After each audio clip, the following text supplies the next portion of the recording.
Hi friends, welcome back to our channel Ramya Mandya ಹುಡುಗಿ Kannada vlogs. ಎಲ್ಲರೂ ಹೇಗಿದ್ದೀರಾ? ಐ ಹೋಪ್ ಎಲ್ಲ ಚೆನ್ನಾಗಿದ್ದೀರಾ ಅಂದ್ಕೊಂಡಿದ್ದೀನಿ. ನಾನು ಕೂಡ ತುಂಬ ಚೆನ್ನಾಗಿದ್ದೀನಿ. ಇವತ್ತು ಆಲ್ಮೋಸ್ಟು ಮನೆಯಿಂದ ಹೊರಟು ಬಂದು ಮಾಗಡಿಯಲ್ಲಿ ನಾನು ವ್ಲಾಗ್ನ ಸ್ಟಾರ್ಟ್ ಮಾಡ್ತಾಯಿದ್ದೀನಿ. ಮನೆಯಿಂದ ಹೊರಡಬೇಕಾದ್ರೂ ವ್ಲಾಗ್ನ ಸ್ಟಾರ್ಟ್ ಮಾಡೋಕ್ಕಾಗಲಿಲ್ಲ, ಲೇಟಾಗಿತ್ತು ಅಂತ ಹೇಳ್ಬಿಟ್ಟು ಬೇಗ ಹೊರಟ್ಬಿಟ್ಟೆ. ಎಲ್ಲಿಗೆ ಹೊರಟೆ, ಯಾಕೆ ಹೊರಟೆ, ಯಾರ್ಯಾರು ಬಂದಿದ್ವಿ ಎಲ್ಲನೂ ಕೂಡ ಹೇಳ್ತೀನಿ. ನಂದು ತಮ್ಮಂದು ಮ್ಯಾರೇಜ್ ಇದೆ, ಅಂದರೆ ನನ್ನ ಚಿಕ್ಕಪ್ಪನ ಮಗ ನನ್ನ ತಮ್ಮಂದು ಮ್ಯಾರೇಜ್ ಇರೋದ್ರಿಂದ ಮದುವೆಗೆ ಹೊರಟಿದ್ದೀವಿ. ಮದುವೆಗೆ ಹೋಗ್ಬೇಕಾದ್ರೆ ಈವ್ನಿಂಗೇ ನಮಗೆ ರಿಸೆಪ್ಷನ್ ಇತ್ತು. ಅದಕ್ಕೆ ಸ್ವಲ್ಪ ಮನೆಯಿಂದನೇ ಬೇಗ ಹೊರಟ್ವಿ. ಬಟ್ ನಮ್ಮ ಬ್ಯಾಡ್ ಲಕ್ಕು ಏನು ಮಾಡೋಕ್ಕಾಗಲ್ಲ, ಗಾಡಿ ಕೈ ಕೊಡ್ತು. ಗಾಡಿಗೇನೋ ಪ್ರಾಬ್ಲಮ್ ಆಗಿರೋದ್ರಿಂದ ಮಾಗಡಿಲಿ ಬಂದು ರೆಡಿ ಮಾಡಿಸ್ತಾ ಇದ್ದಾರೆ. ಮಾಗಡಿಲೇ ಆಲ್ಮೋಸ್ಟ್ 1.5 ಅವರ್ ಆಗೋಯಿತು, ಲೇಟೇ ಆಗೋಯಿತು. ನಾನು ಹೋಗಿ ಏನೇನೋ ಹೆಂಗೆಂಗೋ ರೆಡಿ ಆಗಬೇಕು ಅಂತೇಳಿ ಅಂದ್ಕೊಂಡಿದ್ದೆ, ಬಟ್ ನಾನು ಅಂದ್ಕೊಂಡಂಗೆ ರೆಡಿ ಆಗೋಕ್ಕಾಗಲೇ ಇಲ್ಲ. ಯಾಕೆಂದರೆ ನಾನು ಹೋಗೋಷ್ಟರಲ್ಲಿ ತುಂಬಾ ಲೇಟ್ ಆಗೋಯಿತು. ಅದರಿಂದ ಅಷ್ಟೊತ್ತಿಗೆ ಎಲ್ಲ ಆಲ್ಮೋಸ್ಟ್ ಜನ ಸೇರಿಬಿಟ್ಟಿದ್ರು. ಅಲ್ಲೇ 8 ಗಂಟೆ ಆಗೋಗ್ಬಿಟ್ಟಿತ್ತು ನಾನು ಚೌಟ್ರಿಗೆ ಹೋಗೋಷ್ಟೊತ್ತಿಗೆ. ಅಮ್ಮರೆಲ್ಲ ಮಧ್ಯಾಹ್ನನೇ ಕಾರಲ್ಲಿ ಹೋಗಿದ್ರು. ಅವ್ರು ಹೋಗಿ ರೆಡಿಯಾಗಿ ಅವರೆಲ್ಲ ರೆಡಿಯಾಗಿ ಹಂಗೆ ಡೈರೆಕ್ಟ್ ಚೌಟ್ರಿಗೆ ಬಂದಿದ್ದರು. ಬಟ್ ನನ್ನ ಕೈಲಿ ನಾವು ಇಲ್ಲಿಂದ ಹೊರಟಿದ್ದು ಬೇಗ ಹೊರಟ್ವಿ. ಬಟ್ ನಮಗೆ 2 ಕಡೆ ಗಾಡಿ ಕೈ ಕೊಟ್ಟಿದ್ದರಿಂದ ನಾನು ಚೌಟ್ರಿಗೆ ಹೋಗೋ ಅಷ್ಟೊತ್ತಿಗೆ ಲೇಟ್ ಆಯಿತು. ನಾನು ಲಗೇಜೆಲ್ಲ ಅಮ್ಮರ ಕೈಲೇ ಕೊಟ್ಟು ಕಳಿಸಿದ್ದೆ. ಹೋದ ತಕ್ಷಣ ಬೇಗ ರೆಡಿ ಆಗಿಬಿಡೋಣ ಚೌಟ್ರಿಲೇ ಅಂದ್ಕೊಂಡು. ಬಟ್ ನಾನು ಅಂದ್ಕೊಂಡಂಗೆ ಆಗಲೇ ಇಲ್ಲ, ಯಾಕೆಂದರೆ ನಾನು ಅಂದ್ಕೊಂಡಂಗೆ ರೆಡಿ ಆಗೋಕ್ಕಾಗಲಿಲ್ಲ. ಇರಲಿ ಪರವಾಗಿಲ್ಲ, ಏನೂ ಮಾಡೋಕ್ಕಾಗಲ್ಲ, ಟೈಮ್ ಒಂದೇ ಥರ ಇರಲ್ಲ ಅಲ್ವಾ. ಫಸ್ಟು ಗಾಡಿ ಚೇಂಜ್ ಮಾಡೋಣ ಅಂತ ಅದಕ್ಕೆ ಫಸ್ಟ್ ಮಾತಾಡ್ಕೊತಾ ಇದ್ದೀವಿ. ಅವ್ರದ್ದು ಸ್ವಲ್ಪ ಹಳೆ ಗಾಡಿ ಆಗಿದೆ, ಹಳೆ ಒಂದು 18 ಇಯರ್ಸ್ ಆಗಿಬಿಟ್ಟಿದೆ. ಅದಕ್ಕೆ ಗಾಡಿ ಚೇಂಜ್ ಮಾಡೋಣ ಅಂದ್ಕೊಂಡು ಮಾತಾಡ್ತಾ ಇದ್ದೀವಿ. ಈಗ ಹೋದ್ಮೇಲೆ ಏನೇನೆಲ್ಲ ಆಯಿತು, ನಮ್ಮ ಕಡೆ ಹೇಗಿರುತ್ತೆ ಶಾಸ್ತ್ರಗಳು ಎಲ್ಲನೂ ತೋರಿಸ್ತೀನಿ ಬನ್ನಿ. ಆದರೆ ತುಂಬ ವೀಡಿಯೋ ಮಾಡೋಕ್ಕೂ ಆಗಿಲ್ಲ, ಆದರೆ ಎಷ್ಟಾಗುತ್ತೋ ಅಷ್ಟು ವೀಡಿಯೋನ ಮಾಡ್ಕೊಂಡಿದ್ದೀನಿ. ಅದನ್ನೇ ನಿಮ್ಮ ಜೊತೆ ಶೇರ್ ಮಾಡ್ಕೊತೀನಿ. ನಿಮ್ಮ ಕಡೆ ಶಾಸ್ತ್ರಗಳು ಹೇಗಿರುತ್ತೆ, ನಮ್ಮ ಕಡೆ ಶಾಸ್ತ್ರಗಳು ಹೇಗಿರುತ್ತೆ ನೋಡಿ. ಯಾರಿಗಾದ್ರೂ ಏನಾದರೂ ಅನಿಸಿಕೆ ಅಭಿಪ್ರಾಯಗಳಿದ್ದರೆ ಕಮೆಂಟ್ ಮಾಡಿ. ಹಾಗೆ ವಿಡಿಯೋ ಇಷ್ಟ ಆದರೆ ಲೈಕ್ ಮಾಡಿ. ಇವತ್ತು ಮಂಡ್ಯ ಜಿಲ್ಲೆಯಿಂದನೇ ನಾನು ವ್ಲಾಗ್ನ ಮಾಡ್ತಾಯಿದ್ದೀನಿ ನೋಡಿ. ಊರಿಗೆಲ್ಲ ಹೋಗಿ ಊರಲ್ಲೆಲ್ಲ ವೀಡಿಯೋ ಮಾಡಬೇಕು ಅಂತ ಅಂದ್ಕೊಂಡೆ. ನಾನು ಹೇಳಿದ್ನಲ್ಲ, ಬಟ್ ನಾನು ಅಂದ್ಕೊಳ್ಳೋದೇ ಒಂದು, ಅದಾಗೋದೇ ಒಂದು, ಯಾವುದೂ ಆಗ್ತಾಯಿಲ್ಲ. ನಾವು ಹಂಗೆ ಡೈರೆಕ್ಟಾಗಿ ಮದುವೆ ಮುಗಿಸ್ಕೊಂಡು ಚೌಟ್ರಿಯಿಂದ ಮಂಜುಗೆ ಸ್ವಲ್ಪ ಅರ್ಜೆಂಟ್ ಕೆಲಸ ಇದ್ದಿದ್ದರಿಂದ ಚೌಟ್ರಿಯಿಂದ ಹಂಗೆ ವಾಪಸ್ ಬಂದುಬಿಟ್ವಿ ಮಧ್ಯಾಹ್ನ ಅಷ್ಟೊತ್ತಿಗೆ. ಇರಲಿ, ನೆಕ್ಸ್ಟು ಇನ್ಮೇಲೆ ಊರಿಗೆ ಹೋಗ್ತಾ ಇರ್ತೀನಲ್ಲ, ಊರಲ್ಲಿ ಅಮ್ಮ ಮನೆ ಕಟ್ಟಬೇಕು ಅಂದ್ಕೊಂಡಿದ್ದಾರೆ. ಮನೆ ಕಟ್ಟೋಕ್ಕೆ ಹೋದಾಗ ನಿಮಗೆ ಖಂಡಿತ ಎಲ್ಲ ಅಪ್ಡೇಟ್ ಕೊಡ್ತೀನಿ. ಏನೇನಾಗುತ್ತೆ, ನಮ್ಮ ಊರು ಯಾವುದು, ನಾನು ಬೆಳೆದಿರೋ ಮನೆ, ಸ್ಕೂಲು, ಪ್ರತಿಯೊಂದು ತೋರಿಸ್ತೀನಿ. ಅಂದರೆ ನಾನು ಇವಾಗ ನಮ್ಮದು ಮನೆ ಇಲ್ಲ ಊರಲ್ಲಿ, ಮನೇನ ಮಾರ್ಬಿಟ್ಟಿದ್ವಿ ಆವಾಗಲೇ. ಬಟ್ ನಮ್ಮದು ಸ್ಕೂಲು, ನಾನು ಓದಿದ್ದು ಮತ್ತು ನಮ್ಮ ಜಮೀನು ಎಲ್ಲ ಕೂಡ ನಾನು ಹೋದಾಗ ತೋರಿಸ್ತೀನಿ ಇನ್ನೊಂದು ಸಲ ವ್ಲಾಗ್ ಮಾಡಿದಾಗ. ಈಗ ನಮ್ಮ ಕಡೆ ಶಾಸ್ತ್ರಗಳು ಹೇಗಿರುತ್ತೆ ಏನು ಎಲ್ಲ ನೋಡಿ ಎಂಜಾಯ್ ಮಾಡಿ ಫ್ರೆಂಡ್ಸ್.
ಇದು ಶಾಸ್ತ್ರ ಮಾಡ್ತವ್ರೆ ಏನೋ.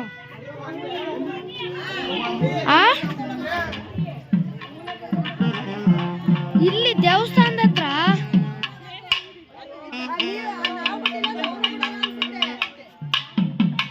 ಹಲೋ ಚೌಟ್ರಿ ಒಳಗಡೆ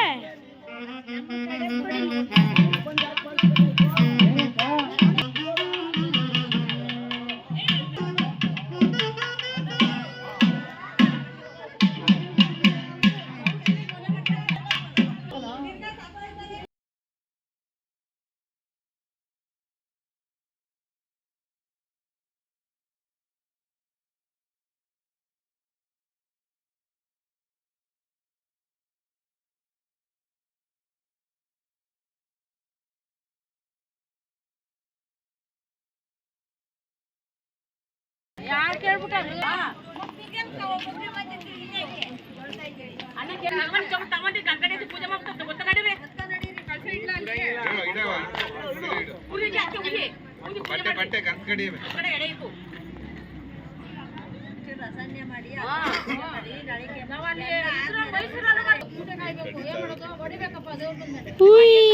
ಹರ್ಷದ ಗುಡ್ ಮಾರ್ನಿಂಗ್.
ಬೆಳಗ್ಗೆ ಜಾಸ್ತಿ ವ್ಲಾಗ್ ಮಾಡೋಕ್ಕಾಗಲೇ ಇಲ್ಲ ಫ್ರೆಂಡ್ಸ್, ಯಾಕಂದರೆ ನಾನು ರೆಡಿಯಾಗಿ ಬಂದಿದ್ದು ಟೈಮ್ ಆಗಿತ್ತು. ಅಷ್ಟೊತ್ತಿಗೆಲ್ಲ ಕಂಕಣ ಕಟ್ಟೋದು ಇದು ಏನೇನಿತ್ತು ಎಲ್ಲ ಮುಗಿದೋಗಿತ್ತು. ಇನ್ನೇನು ಮಾಂಗಲ್ಯ ಧಾರಣೆ ಆಗ್ತಾಯಿರೋ ಸಮಯ. ಇವರೇ ಹುಡುಗ ಹುಡುಗಿ ಎಲ್ಲರೂ ಕೂಡ ಅವರಿಗೆ ಕಂಗ್ರ್ಯಾಟ್ಸ್ ಹೇಳಿ 100 ವರ್ಷ ಸುಖವಾಗಿ ಚೆನ್ನಾಗಿರಲಿ ಅಂತೇಳಿ ಎಲ್ಲರೂ ಹಾರೈಸೋಣ. ಹೀಗೆ ಮದುವೆ ಎಲ್ಲ ಚೆನ್ನಾಗಾಯಿತು. ಆದಮೇಲೆ ಸ್ವಲ್ಪ ಫೋಟೋಸ್ ಎಲ್ಲ ತೆಕ್ಕೊಂಡು ಊಟ ಗೀಟ ಎಲ್ಲ ಮಾಡಿಕೊಂಡು ನಾನು ಆಲ್ಮೋಸ್ಟ್ ಒಂದು 12:30 ಹಂಗೆ ಹೊರಟ್ಬಿಟ್ವಿ ನಾವು ಬೆಂಗಳೂರಿಗೆ. ಊರಿಗೆ ಬನ್ನಿ ಅಂತ ಹೇಳಿದ್ರು, ಬಟ್ ನಮಗೆ ಮಂಜುಗೆ ಸ್ವಲ್ಪ ಅರ್ಜೆಂಟ್ ಕೆಲಸ ಇರೋದ್ರಿಂದ ಊರಿಗೆ ಹೋಗೋಕ್ಕಾಗಲಿಲ್ಲ. ಡೈರೆಕ್ಟ್ ನಾವು ಬೆಂಗಳೂರಿಗೆ ಬಂದ್ವಿ. ಆಗಲೇ ಹೇಳ್ದಾಗೆ ನೈಟು ನಾನು ಅಂದ್ಕೊಂಡಾಗೆ ರೆಡಿ ಆಗೋಕ್ಕಾಗಲಿಲ್ಲ, ಬಟ್ ಬೆಳಿಗ್ಗೆ ನಾನು ಅಂದ್ಕೊಂಡಂಗೆ ರೆಡಿ ಆದೆ. ಹೇಗೆ ರೆಡಿ ಆಗಿದ್ದೀನಿ ಏನು ಅಂತೇಳಿ ನೀವೇ ಕಮೆಂಟ್ ಮಾಡಿ ತಿಳಿಸಿ. ಹೇಗೆ ಕಾಣಿಸ್ತಾ ಇದೆ ನಮ್ಮ ಫ್ಯಾಮಿಲಿ. ಇವಾಗ ನನ್ನ ತಮ್ಮ ತಂಗಿ ಎಲ್ಲರೂ ಕೂಡ ಎಲ್ಲ ಫೋಟೋ ತೆಗೆಸ್ಕೊಂಡ್ವಿ. ಬಟ್ ಇನ್ನೊಬ್ಳು ನನ್ನ ತಂಗಿ ಜೊತೆ ಫೋಟೋ ತೆಗೆಸ್ಕೊಂಡೆ, ಬಟ್ ಅದು ಯಾರ ಫೋನಲ್ಲಿದೆ ಅಂತೇಳಿ ಗೊತ್ತಾಗಲಿಲ್ಲ. ಇನ್ನೊಂದು ಸಲ ಯಾವಾಗಲಾದ್ರೂ ಆ ಫೋಟೋಗಳು ಸಿಕ್ಕಿದ್ರೆ ಹಾಗೇ ಆ್ಯಡ್ ಮಾಡ್ತೀನಿ, ಎಲ್ಲ ಹಾಗೇ ಶಾರ್ಟ್ಸಲ್ಲಿ ಆ್ಯಡ್ ಮಾಡ್ತೀನಿ. ಅವ್ಳ ಫೋಟೋ ಒಂದು ಸಿಕ್ಕಲಿಲ್ಲ. ಮಿಕ್ಕಿದ್ದು ಎಲ್ಲ ಫೋಟೋನು ಯಾರ್ಯಾರು ತೆಕ್ಕೊಂಡಿದ್ವಿ ಎಲ್ಲ ಫೋಟೋಗಳನ್ನ ಶೇರ್ ಮಾಡಿದ್ವಿ. ಎಲ್ಲರೂ ಹೇಗೆ ರೆಡಿಯಾಗಿದ್ವಿ ಏನು ಅಂತೇಳಿ ಕಮೆಂಟ್ ಮಾಡಿ ತಿಳಿಸಿ. ಮದುವೆ ಶಾಸ್ತ್ರಗಳೆಲ್ಲ ಹೇಗಾಯಿತು ಅಂತ ಹೇಳಿ. ಇನ್ನೂ ತುಂಬ ಶಾಸ್ತ್ರಗಳಿತ್ತು, ಬಟ್ ನಾವು ವೀಡಿಯೋ ಮಾಡಿಕೊಂಡೇ ಇಲ್ಲ. ನಾನು ಅದೇ ಹೇಳಿದ್ನಲ್ಲ, ಬೆಳಗ್ಗೆನೂ ಸ್ವಲ್ಪ ಲೇಟಾಗಿ ರೆಡಿಯಾಗಿ ಹೋದೆ. ನೈಟು ಸ್ವಲ್ಪ ಲೇಟಾಗಿದ್ದರಿಂದ ಯಾವುದು ನಾನು ಅಂದ್ಕೊಂಡಂಗೆ ವೀಡಿಯೋ ಮಾಡೋಕ್ಕಾಗಲಿಲ್ಲ. ಆದ್ರೂ ಎಷ್ಟಾಗುತ್ತೋ ಅಷ್ಟನ್ನು ವೀಡಿಯೋ ಮಾಡಿ ಹಾಕಿದ್ದೀನಿ. ಈ ವಿಡಿಯೋ ಇಷ್ಟ ಆದರೆ ನಿಮಗೆ ಒಂದು ಲೈಕ್ ಮಾಡಿ, ಶೇರ್ ಮಾಡಿ, ಸಬ್ಸ್ಕ್ರೈಬ್ ಮಾಡ್ಕೊಳ್ಳಿ. ಹಾಗೆ ನಿಮ್ಮ ಅನಿಸಿಕೆ ಅಭಿಪ್ರಾಯಗಳನ್ನ ಕಮೆಂಟ್ ಮಾಡಿ ತಿಳಿಸಿ. ಇದು ನೈಟ್ ನಾನು ಹಾಕ್ಕೊಂಡಿದ್ದು ಗೌನು, ಬೆಳಿಗ್ಗೆ ಅದೇ ಸೇಮ್ ಮೆರೂನ್ ಸ್ಯಾರಿ ಹಾಕ್ಕೊಂಡಿದ್ದೆ. ಗೌನ್ ಹೇಗೆ ಕಾಣಿಸ್ತಾ ಇತ್ತು, ಏನು ಚೆನ್ನಾಗಿತ್ತಾ ಅಂತೇಳಿ ಹೇಳಿ. ಗೌನ್ ಕೂಡ ಮದುವೆಗೆ ಅಂತಲೇ ತೊಗೊಂಡಿದ್ದು. ಹರ್ಷದ ಹೇಗೆ ಕಾಣಿಸ್ತಾ ಇದ್ದಾಳೆ ಎಲ್ಲನೂ ಕೂಡ ಕಮೆಂಟ್ ಮಾಡಿ. ಓಕೆ ಫ್ರೆಂಡ್ಸ್, ಈ ವಿಡಿಯೋನ ಇಲ್ಲಿಗೆ ಎಂಡ್ ಮಾಡ್ತಾಯಿದ್ದೀನಿ. Take care, bye bye. ನಾನು ಸಿಗ್ತೀನಿ ನಿಮಗೆ ನೆಕ್ಸ್ಟ್ ಹೊಸ ವಿಡಿಯೋದಲ್ಲಿ. Bye friends.